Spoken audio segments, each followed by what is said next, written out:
നമസ്കാരം. ആയുർ ജ്യോതിഷിൻ്റെ പുതിയൊരു അധ്യായത്തിലേക്ക് ഏവർക്കും ഹൃദ്യമായ സ്വാഗതം.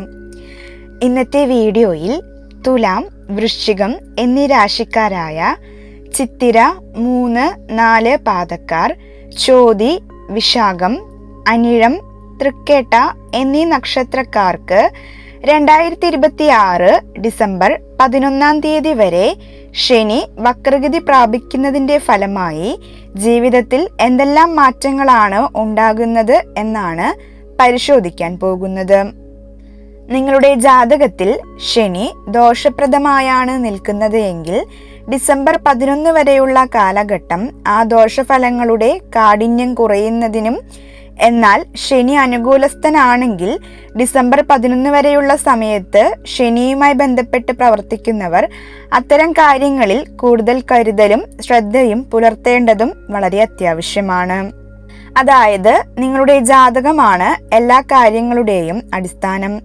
അതിനാൽ ജാതകത്തിൽ ഗ്രഹസ്ഥിതിയും ദശാകാലവും അനുകൂലമാണെങ്കിലും ശനിയുടെ വക്രസമയത്ത് ചില ദോഷഫലങ്ങൾ അനുഭവത്തിൽ വരാൻ സാധ്യതയുണ്ട്. ഇനി വൃശ്ചികം, തുലാ രാശിക്കാർക്കുണ്ടാകാവുന്ന ശനിയുടെ വക്രഫലങ്ങളാണ് പറയാൻ പോകുന്നത്. അതിലാദ്യമായി വൃശ്ചികക്കൂറുകാർ. വിശാഖത്തിന്റെ 4-ാം പാദം, അനിഴം, തൃക്കേട്ട എന്നീ നക്ഷത്രങ്ങളിൽ ജനിച്ചവർ. വൃശ്ചികക്കൂറുകാർക്ക് കഴിഞ്ഞ ശനിമാറ്റത്തിന് ശേഷം വീട്ടിൽ മക്കളോടോ ഭാര്യയോടോ അതല്ലെങ്കിൽ അയൽപക്കക്കാരോടോ പലവിധേന കലഹങ്ങൾ ഉണ്ടാകുന്നതിനും പല അനാവശ്യ ചിലവുകളും മറ്റും വന്നു ചേരുകയും സന്താനങ്ങളുമായി ബന്ധപ്പെട്ട വിഷയങ്ങളിൽ മാനസിക സമ്മർദ്ദം വർദ്ധിക്കുകയും ഉപാസനാദി വിഷയങ്ങളിൽ മുടക്കവും ശനിയുടെ സ്ഥിതി നിമിത്തം സംഭവിച്ചിട്ടുണ്ടാകാം. സന്താനങ്ങൾക്ക് വിദേശത്തേക്ക് പോകുന്നതിനായോ അല്ലെങ്കിൽ അവരുടെ ചികിത്സയ്ക്കായോ വലിയൊരു തുക ലോൺ എടുക്കാനും കഴിഞ്ഞ ശനിമാറ്റത്തിന് ശേഷം ഇടയായിട്ടുണ്ടാകും. എന്നാൽ ഇത്തരത്തിൽ ദോഷപ്രദമായി നിൽക്കുന്ന ശനി വക്രം പ്രാപിക്കുന്നത് ഇവർക്ക് ഏറെ ഗുണപ്രദമാണ്. ശനിയുടെ ദോഷഫലശക്തി കുറയുന്നതിന് തുല്യമാണിത്. ശനി 5-ാം ഭാവത്തിൽ നിൽക്കുന്നതിനാൽ പുത്രസംബന്ധിയായ കാര്യങ്ങളിൽ വളരെയധികം ഐശ്വര്യമുണ്ടാകുന്നതിനും അവർക്ക് വിദേശത്ത് മികച്ച ജോലി ലഭിക്കുന്നതിനുമെല്ലാം ഡിസംബർ 11 ഇടയാകുന്നതാണ്.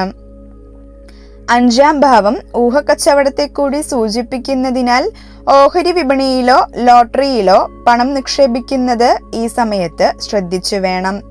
ഒരു സാമ്പത്തിക വിദഗ്ധന്റെ സഹായം ഇക്കാര്യത്തിൽ ഉണ്ടാകുന്നത് വളരെ നല്ലതാണ്. ശനിക്ക് 7-ാം ഭാവത്തിലേക്ക് ദൃഷ്ടിയുള്ളതിനാൽ വിവാഹം മുടങ്ങിയിരിക്കുന്ന ആളുകൾക്കും പുനർവിവാഹത്തിനായി ശ്രമിക്കുന്നവർക്കും വളരെ എളുപ്പത്തിൽ വിവാഹം നടക്കുന്നതിന് ഇടയാകുന്ന ഒരു സമയമാണിത്. കൂടാതെ ശനിക്ക് 3-ാം ഭാവത്തിന്റെ ആധിപത്യമുള്ളതിനാൽ ബന്ധുക്കളുടെ ഭാഗത്തു നിന്നും സഹോദരങ്ങളുടെ ഭാഗത്തു നിന്നും എല്ലാവിധ സഹായ സഹകരണങ്ങളും ലഭിക്കുന്നതിനും അവരോട് ഒത്തുചേരുന്നതിനുമെല്ലാം അവസരങ്ങളുണ്ടാകും. ഇവർക്ക് ശനി വക്രം പ്രാപിക്കുന്ന സമയത്ത് മക്കളെ കൊണ്ട് ഏറെ ഗുണാനുഭവങ്ങൾ കുടുംബത്തിലേക്ക് ഉണ്ടാകുന്നതാണ്. ശനി 2-ലേക്കും 11-ലേക്കും ദൃഷ്ടി ചെയ്യുന്നതിനാൽ ഇവർക്ക് അപ്രതീക്ഷിത ധനസൗഭാഗ്യങ്ങൾ നേടുന്നതിന് അനുകൂലമായ ഒരു സമയമാണിത്.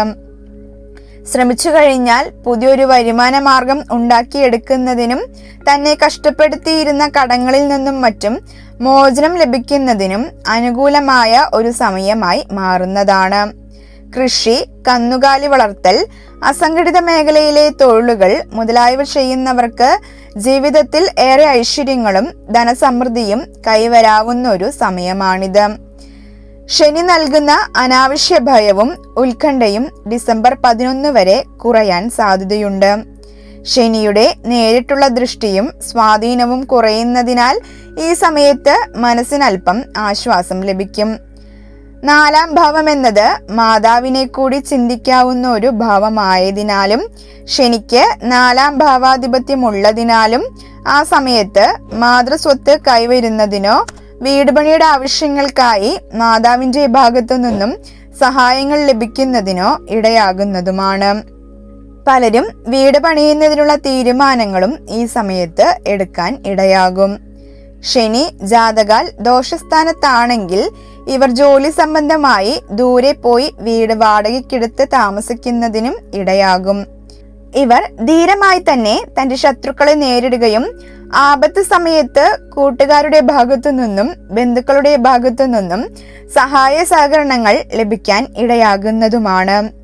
5-ൽ നിൽക്കുന്ന ശനിക്ക്, അതായത് ലക്ഷ്മി സ്ഥാനത്ത് നിൽക്കുന്ന ശനിക്ക് ലാഭസ്ഥാനത്തേക്ക് ദൃഷ്ടിയുള്ളതിനാൽ നിലവിലെ വരുമാനത്തിലെ തടസ്സങ്ങൾക്കും കുറവിനും പരിഹാരമുണ്ടാകും. ഇവർക്ക് പലവിധ മാർഗങ്ങളിൽ നിന്നും വരുമാനം ലഭിക്കും. ലോട്ടറി മുതലായുള്ള അപ്രതീക്ഷിത ധനസൗഭാഗ്യ മാർഗങ്ങൾ പരീക്ഷിച്ചു നോക്കാവുന്ന സമയമാണിത്. ശനി വക്രത്തിലായ ശേഷം സഹപ്രവർത്തകരുടെ സഹായം കുറയാൻ സാധ്യതയുള്ളതിനാൽ സ്വയം പ്രയത്നിക്കേണ്ടി വരും. മാത്രമല്ല, ജോലിയിൽ പുതിയതോ ഇഷ്ടമല്ലാത്തതോ ആയ ഉത്തരവാദിത്തങ്ങൾ താൽക്കാലികമായി വന്നുചേരും. ശനിയുടെ വക്രം ഇവർക്ക് ഗുണപ്രദമാണെങ്കിലും ശനിയാഴ്ചകളിൽ ശനി സ്തോത്രം അല്ലെങ്കിൽ ഹനുമാൻ ചാലിസ ജപിക്കുന്നതും അശരണരെ സഹായിക്കുന്നതും ശനിയെ പ്രീതിപ്പെടുത്താനും ശനിദോഷങ്ങൾ നീങ്ങി ഗുണഫലങ്ങൾ ലഭിക്കാനും സഹായിക്കും.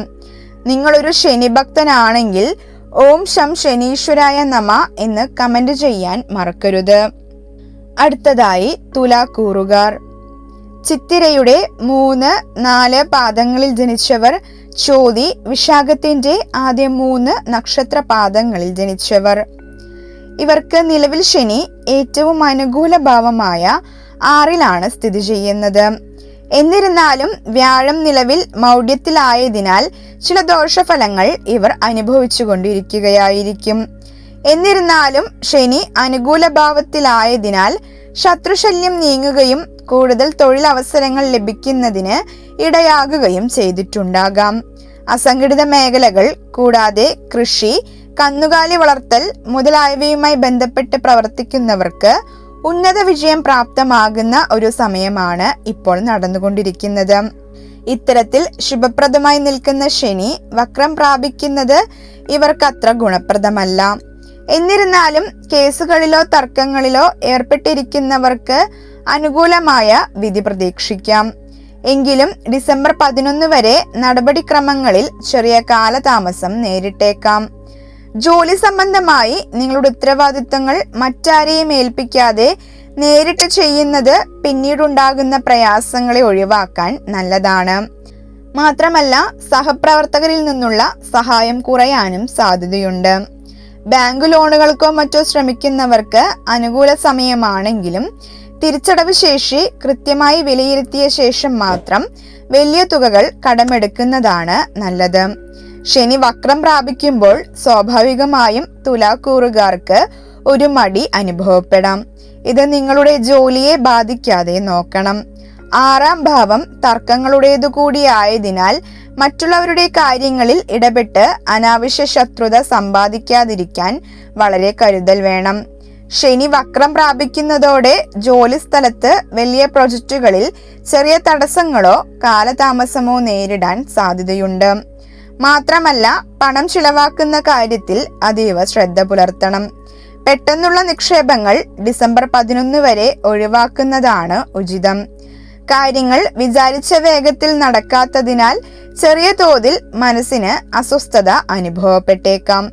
യോഗ, ധ്യാനം എന്നിവ ശീലിക്കുന്നത് മനസ്സിനെ ശാന്തമാക്കാൻ നിങ്ങളെ സഹായിക്കും.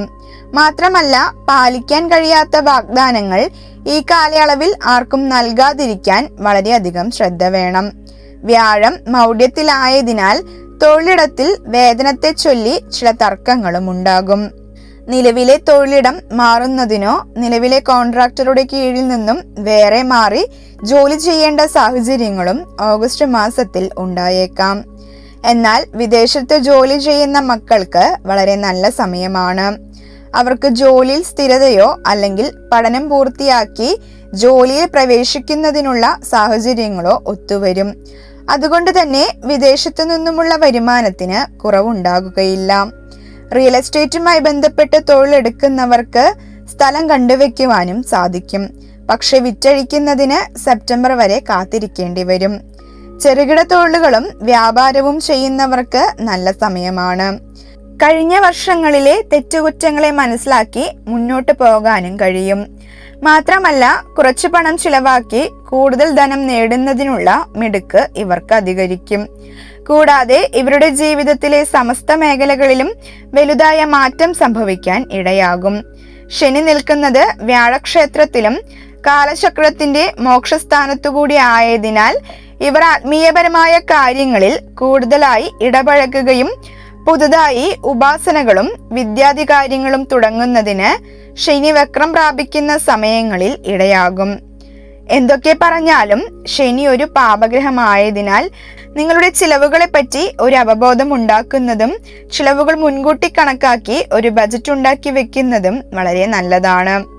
എന്നാൽ ജാതകാൽ ശനി ദോഷപ്രദമായി ഇരിക്കുന്ന തുലാക്കൂറുകാർക്ക് നിത്യേന ജോലിക്ക് പോയി വരുന്ന ആവശ്യത്തിലേക്കായോ മറ്റോ പുതിയ വാഹനം വാങ്ങുന്നതിനും കൂടാതെ വീട് പണിയുന്നതിലേക്കായി പുതിയ സ്ഥലം കണ്ടെത്തുന്നതിനും പ്രസ്തുത സ്ഥലത്തിന് അഡ്വാൻസ് കൊടുക്കുന്നതിനുമെല്ലാം ശനി വക്രത്തിലാകുന്ന സമയത്ത് ഇടയാകുന്നതാണ്.